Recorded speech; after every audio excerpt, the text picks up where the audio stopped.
one less jam. Killed the nigga, that's one less man. And he didn't learn one lesson. And he ain't the only one stressing. I want you and you want best. What up, what up, what up, what up, what up? What's going on, everybody? This is your boy, the Grand Shogun. And I'm here, man, for a new segment.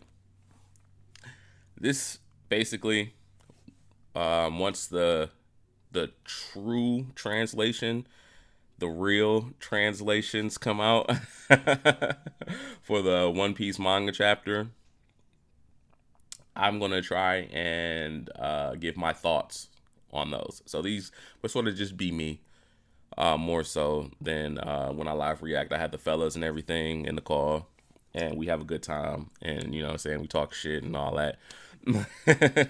Yeah, this will more so just be me. So let's get into this. I usually try and bring them every Monday, so that means Bleach will probably get pushed back to Tuesday, but that's neither here nor there. Chapter 1064, right? This chapter is actually called Egghead Labo Phase. It's I kind of like the other iteration that they had in the scans, but it doesn't matter. We're calling it Labo Phase.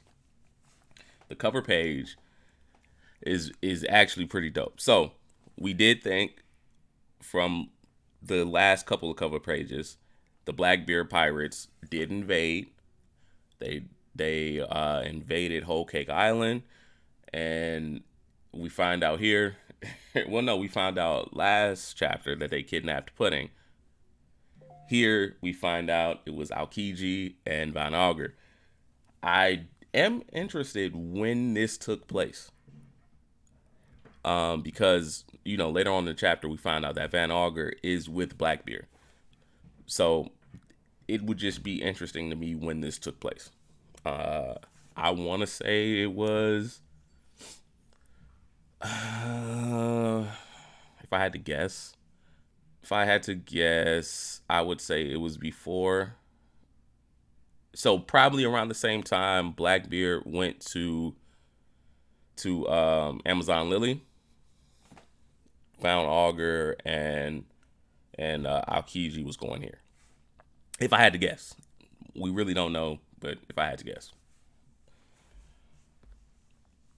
the chapter starts off. It continues the fight. I thought Law was going to get off screen. I'm glad it continued the fight, though. I am glad. We do get to see Law do some really cool stuff. We start off with the fight.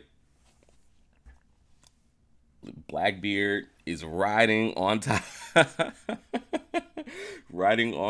of Daku, who's riding on top of Stronger.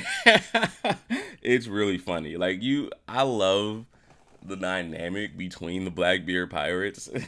This seems like it would be such a fun crew just to be a part of. They do go very far, and they do a lot of off the wall shit, and they do technically kill people. But times like this, you know what I'm saying, when they're kicking it, having fun, it's cool. It is cool. Law does the R room. It's another. We've seen him do this technique before. He did it. The last I can recall when he did it was when he did it against Big Mom, and it's where his regular room, Law's regular room. He expands the circle from his hand, and it makes a circumference around him. He's the center, the focal point of the room. And it's no, you can see. Yeah. So other characters can see the room, and basically anything inside that room, he can alter to his will. Yeah, broken as fuck. Our room, the circle. Our room, he can send the circle somewhere else to where he doesn't have to be inside of it. So it's for, I want to say, long range. I'm trying to think of when he would use it. He would use it. Okay, so it's basically for when he doesn't want to be, and when he wants to control something that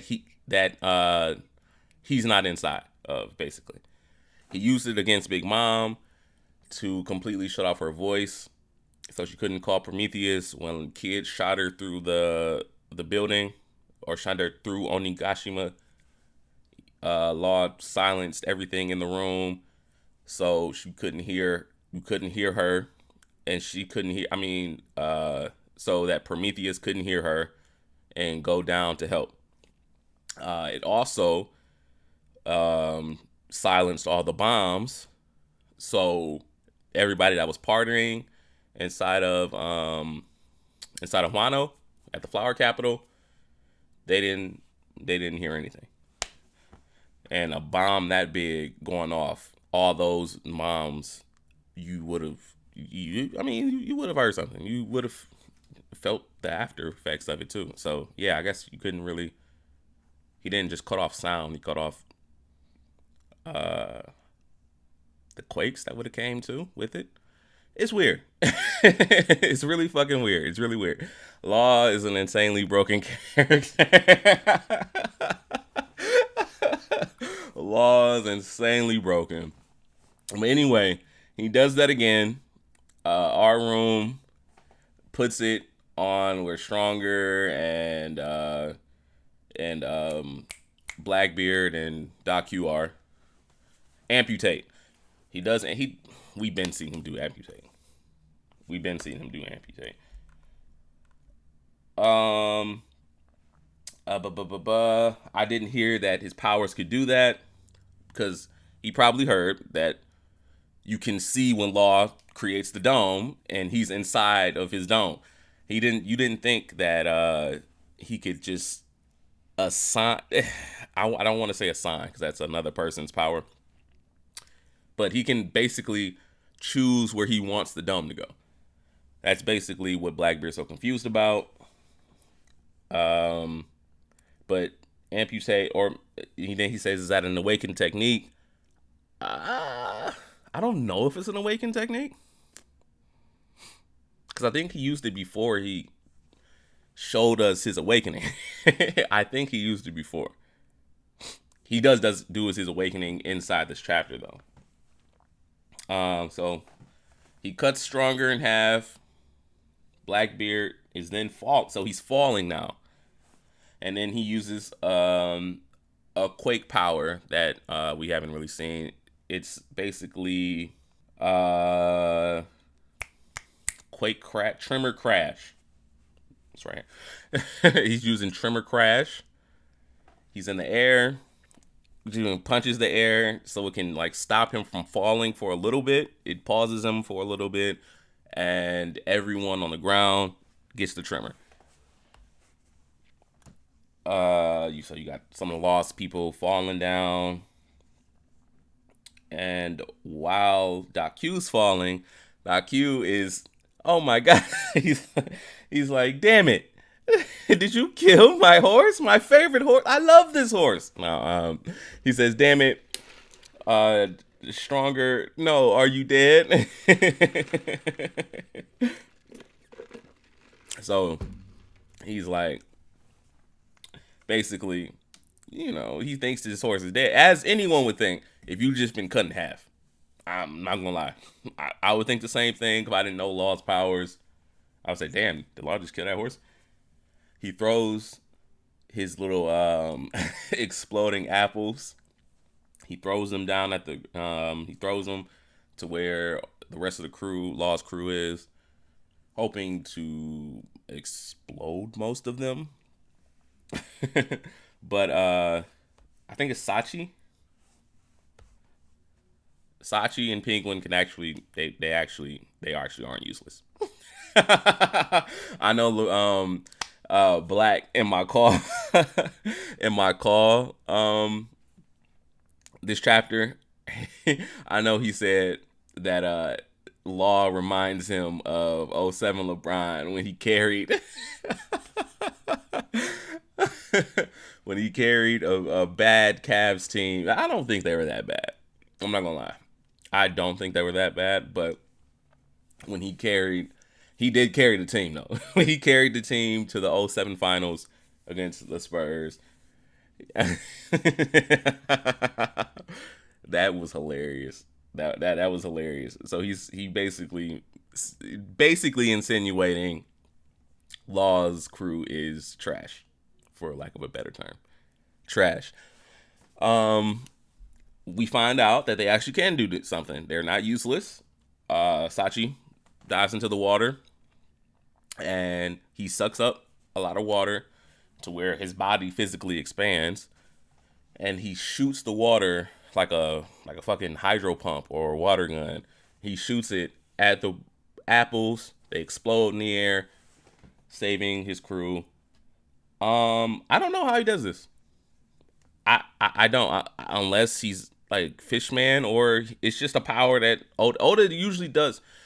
Before Devil Fruits became so prominent, and everybody with a broken power had a broken Devil Fruit.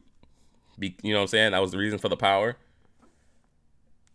Oda did just give people powers.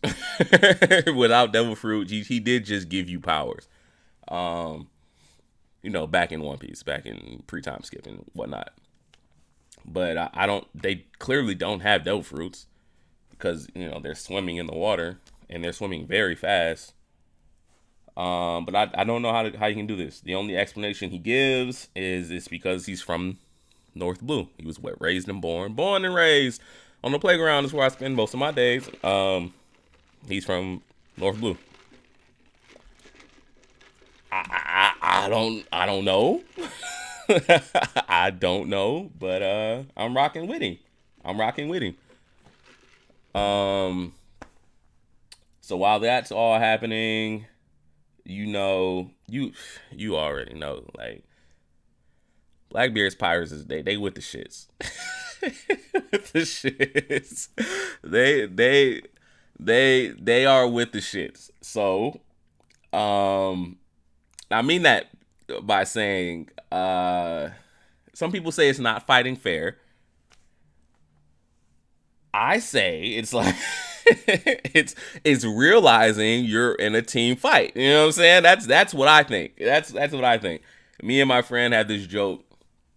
So when we play multiverses and it's a 2v2 type thing, you know what I'm saying?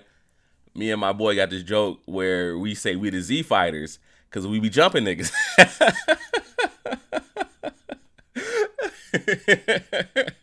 It's we try and always utilize the 2v1 strategy. Blackbeard, they are completely with the shits. So Von Auger tries to shoot Law from behind. Well, not behind, but off guard, basically. Law's facing Blackbeard and Stronger and whatnot. Von Auger is 3:00. Beppo says, and Von Auger tries to shoot Law. Hey. What you want me to say? What you want me to say? Hey. But luckily, Beppo spotted it. Says John Bart, sniper at 3:00. John Bart jumps right in front of Law, blocks the shot, and Van Auger also sort of points out that John Bart has a really strong body, because that wasn't no regular shot. It did create quite an explosion. So he says tough guard, and then Law uses his awakening croon or K room. I gotta look up what these, because I'm thinking they're hospital terms. That's what I'm thinking, because Law is the surgeon of death. Maybe somebody can ask Oda that in a SBS. Those are the type of questions we should be asking. When he does K Room, that's where he puts the room onto his sword. And another thing I didn't mention, when he puts the stuff when he puts it on his sword, the room is basically inside the sword. So whatever the sword is in or touching, it can affect like he's affecting his room. And when Law, when he makes his room bigger, it makes the attack stronger. That is another thing that I didn't mention. I forgot to mention that earlier. Law, yeah, adding to Law's brokenness. This was evident in Punk Hazard when Law made his room to encompass multi mountain range. Cut Virgo in half. Cut the mountains in half. Law, yes, broken. Okay, so and he showed it again when he attacked Big Mom, when he made that giant shock Willie. He punctured Big Mom, and he kept making it longer, the sword longer. He kept making it longer. Big Mom attacking him. He held on. He said, "No, I gotta make it bigger. Gotta make it bigger." And it went all the way down to the ground. Shock Willie, boom. Okay, after Van Auger tried to shoot Law, excuse me, and John Bart deflected it or absorbed it, hard body. Blackbeard's still falling. Blackbeard is still falling from the air, because Blackbeard can't fly or anything. Law uses K Room, puts the room on his sword, and extends it, and hits Blackbeard. So he goes through his hand into his chest. Blackbeard's like, "What the fuck is this?" Because it doesn't hurt you. You barely feel anything. It's supposed to be like a needle, basically, injection dose. He puts it through his hand to his chest, and then he hits him with the shock Willie, and it hurts him. Oh boy. Blackbeard. Ah! But we all know Blackbeard. We all love Blackbeard. He's gonna get attacked. It happens. It just happens. I'm surprised he didn't get attacked. Oh shit, no, because the PX model, the one that looked like Mihawk attacked him. So Blackbeard's gonna get attacked every fight. Ace attack on ground. Not shitty you. Magellan attacked him on ground. Luffy attacked him when he first. It's just Blackbeard. It's just Blackbeard. But Blackbeard has incredible pain soak and endurance. So he pushes through attacks, because all attacks hurt him. Like he has double the pain of every attack. So incredible pain soak. So he's falling, he gets hit, and he's still falling. Van Auger warps him. So that's what you get. That's what happens, man. That's what happens when you charge in. It's like when Luffy, because they do have a lot in common, but it's just like different. They're like completely, what's the word? There's a term for this in storytelling. They are foils of each other. That's the term. They're complete foils of each other. So it is sort of reminiscent to when Luffy would charge in half cocked and get like hit with some bullshit. Like when when Caesar Clown made Luffy faint. It's like, so Von Auger's like, and then when Caesar Clown made Luffy faint, Zoro had to get in his ass. Like, Luffy, what are you doing? So Van Auger's like, yo, man, this this is what you get when you charge in half cocked, and he warps him. His power is fucking dope. Van Auger's power is so dope. Warps him to right where he's standing. She says, "So, Commodore, like, what we doing? Should we go back to the ship?" And he hits you with a pretty big attack. He's like, yo, what you talking about? I'm good. Play as fuck up. You know what I'm saying? I'm straight. He's like, no, you fool. We stay on the offensive. There was another translation that said, what do you say? We always go straight with Blackbeard pirates. That was a dope saying, but that's not how they always act. So I can understand this translation. Yeah, this translation. No, you fool. We stay on the offensive. So now Blackbeard's right in front of Law. And everybody's like, it's Blackbeard. And so Law insinuates like, yo, man, you gotta, all your officers have devil fruit abilities, huh? He's like, so like that must be a lot of very big disadvantage. And Blackbeard, that's why they call them devil fruits. You know what I'm saying? They come with disadvantages. And then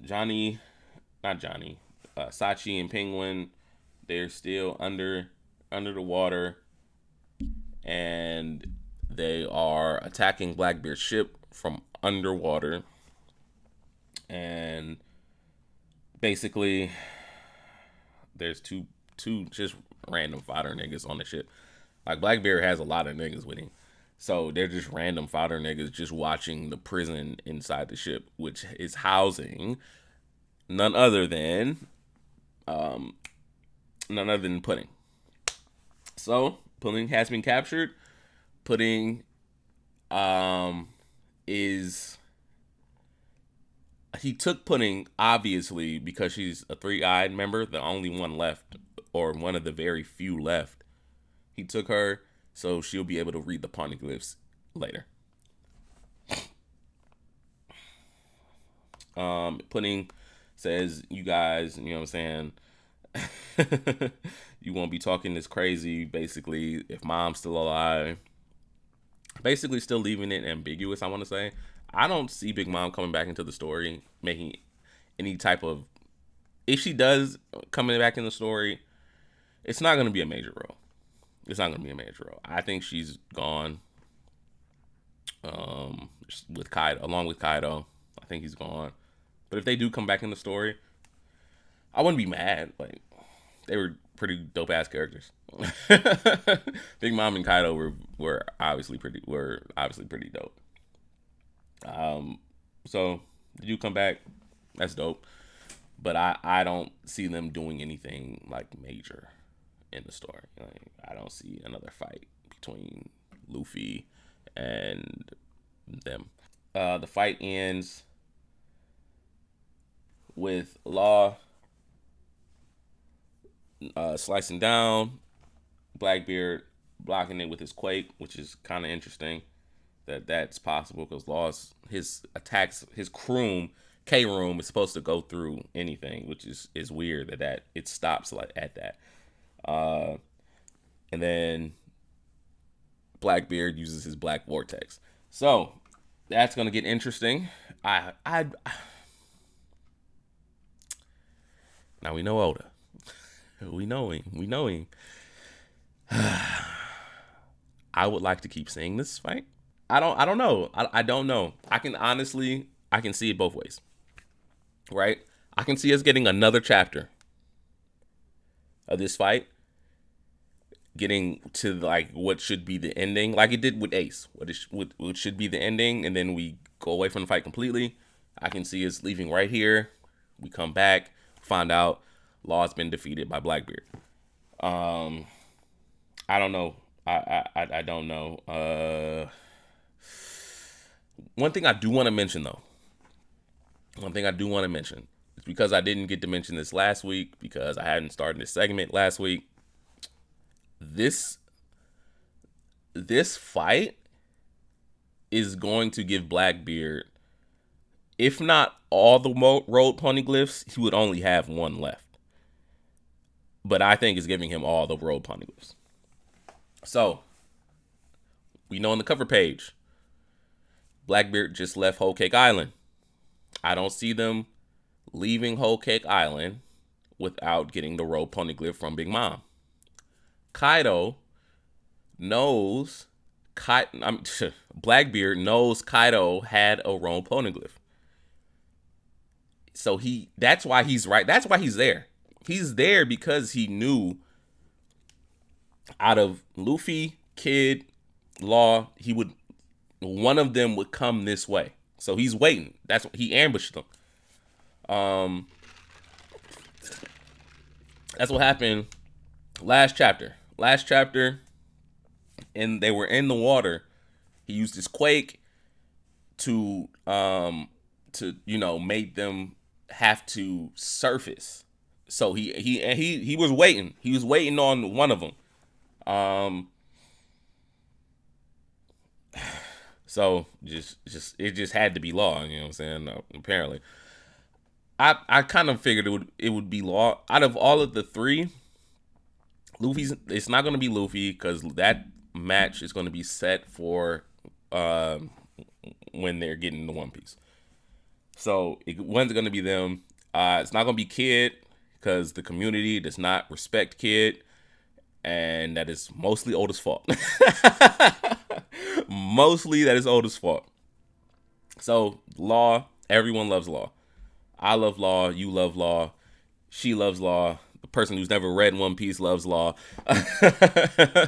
Everyone loves Law. Respectable fight for Blackbeard to have. And yeah, him beating Law, it'll raise Blackbeard's stock, but not if you don't show it. I don't think so. I don't think if you don't show it, because with this chapter here, it was really respectable for Law. But you're gonna have to show more because everyone knows Law can't beat Luffy. Everyone knows that. So you're gonna have to make it more respectable. Like you're gonna have to do more to make Blackbeard seem on Luffy's level, which is kind of crazy because Blackbeard is going to be one of the final villains. Well, he's definitely the main antagonist for the One Piece. And I know he is gonna eventually run into Shanks and beat Shanks. I know that, but still, you're gonna have to do more. Oh, and I think Oda knows that. But I went off on a tangent, which happens. But this right here is going to give Blackbeard, I want to say all the road poneglyphs. And a theory that I've been having is the person who has the final road poneglyph, Kid thought that he doesn't know. Kid doesn't know. I'm gonna throw that out there. Kid does not know. However, the person who he alluded to was the man marked by flames.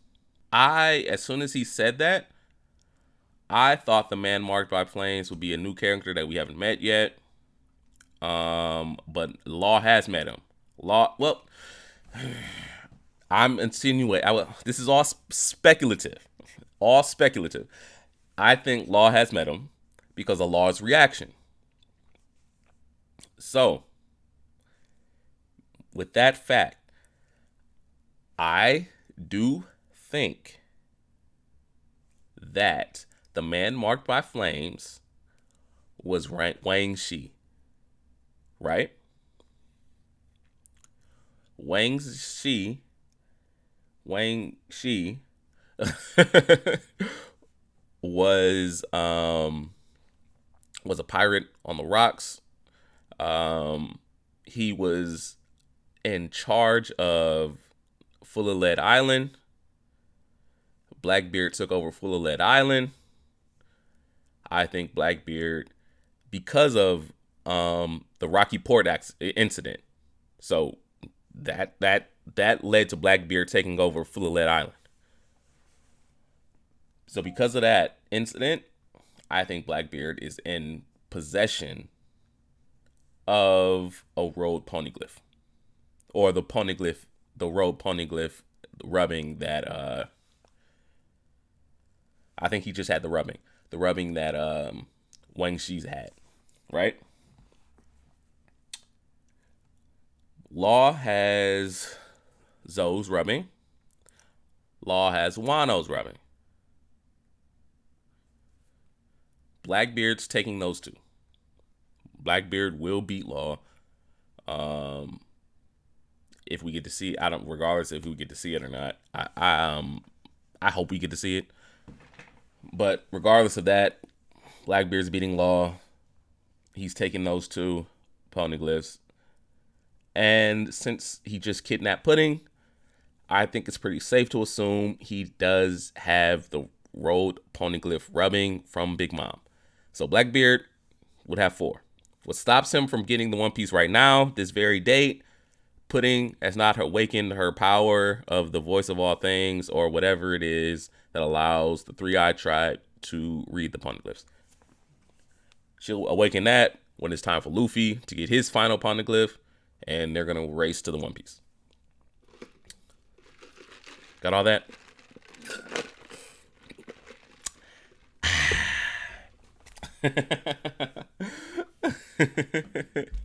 My son does that, and I love it. All right. So, after that clash between Law, Blackbeard, Black Vortex, cuts away from the fight, and they're apparently fighting on Winter Island. Winner takes all in the New World. Akainu, Fleet Admiral's here in the report. Damn, I can't do anything. I hate being Fleet Admiral because he has to make sure headquarters HQ, he has to pretty make sure everybody is in place doing their thing, so he has to really stay there. He doesn't have the liberty to just, if he was an admiral, sure, if he would have got wind of that. Oh, I'm headed there. I'm there. Hey, boss, don't worry about it. I'm on it. But he can't really do that. So he has to be put, and that's kind of messing with him. I do think he kind of doesn't regret. I kind of regret the fact that he is the Fleet Admiral now. Meanwhile, future Island Egghead, Bonnie changed Luffy, and he looks weird. Well, I wouldn't say weird, but he looks bad. She changed Luffy old, changed Chopper old, and then she changed Jinbei young. So it's in order to fool the Pacifista. Pacifista is Machine. So seeing them at different ages, and they do look completely different. So it's like beep beep beep does not compute. So he stops fighting them. I do want to, like, the fact that Luffy doesn't look like Garp, because he should look like Garp. That's what Oda said he would look like. And you know what I'm saying, that's an old man. Garp's around, because she changed him 70, I think. In a different future. It does say in a different future though. Okay, so that's weird though. That's really weird. That's really weird. So it's not a.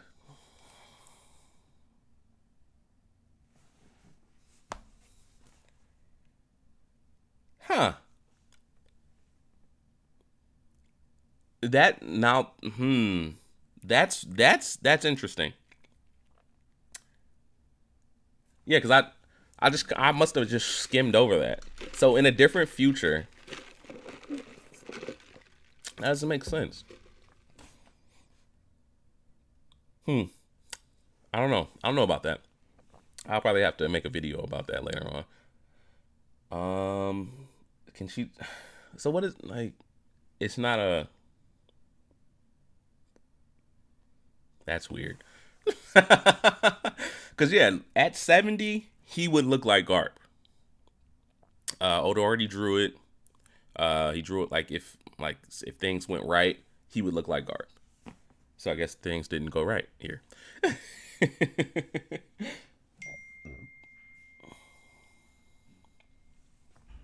If you don't mind, blah blah blah blah. We go back into history of Kuma. Bonnie says Kuma was not a tyrant. Basically, what Jinbei says is pretty much what people who are somewhat versed on history. This is what the history says about Kuma. Kuma was a tyrant, evil motherfucker. The world government went in and stopped him. Of course, the world government went in, stopped him from being such an evil motherfucker, and used him because he was so strong. They used him for the good of the world government.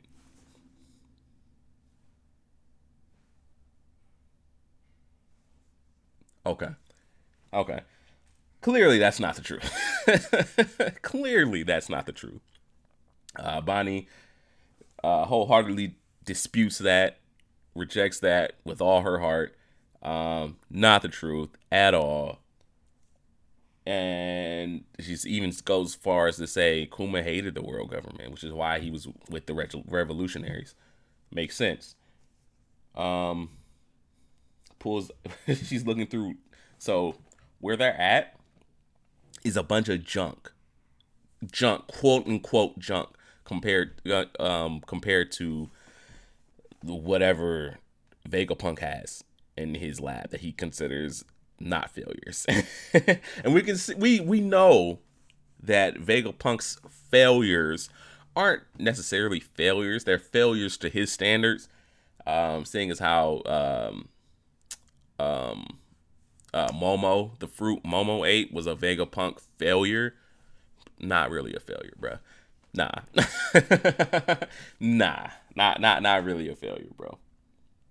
So it could be anything that's wrong with this laser, but it works perfectly fine. It's a lightsaber, awesome as fuck. And,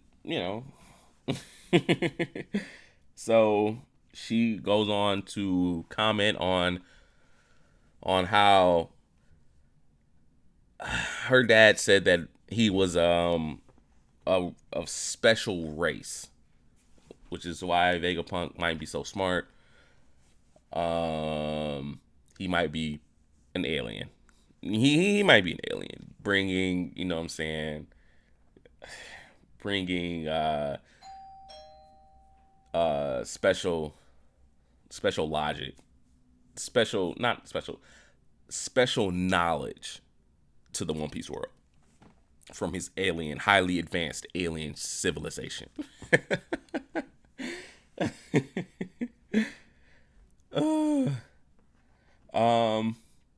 So basically, the rest of the Straw Hats, Team Sunny, they go to the very top, above all the clouds, which are made of the same stuff that's made from the clouds in Sky Island. It's Vegapunk. Whatever. You go to the very top. Excuse me. To the very top, and they get changed and to new outfits, And yeah, Robin looks good. Yeah. So the chapter finishes off with Vegapunk talking to Dragon on the Dendemushi. You know what I'm saying? They're kicking it on the phone, talking. And Vegapunk basically is telling Dragon, yo, I'm about to be up out of here. He says the problem about being so smart is you can tell the future. You know shit that's gonna happen before it happens. The world government about to get me about this motherfucker. The world government about to get me up out of here. So Dragon, Vegapunk clearly have some history together. They have a connection, which we kind of speculated, which is why Kuma would be able to protect the Straw Hat ship, to have his will for a certain time, blah, blah, blah. So this relationship has been implied throughout the story. But it is good to have a final, for sure thing about it. I want to say, old friends, partners. Definitely this leads to the possibility that there's an Order 66 type thing that happens in the final war, where all the pacifistas turn on the world government. Something like that. Some type of failsafe. But yeah, man, I think that is it. Is there anything else? No. I will see you. No chapter this week. I'll see you next week. And until then, man, peace. It could be over in a split second. If I ain't got a minute, at least give me 6 seconds. I'm from the Midwest where niggas keep the Smith Wesson. They street fight like Mortal Kombat, but this Tekken. Niggas get hit up in they head and they midsection. I'm Danny Glover cause I'm lethal with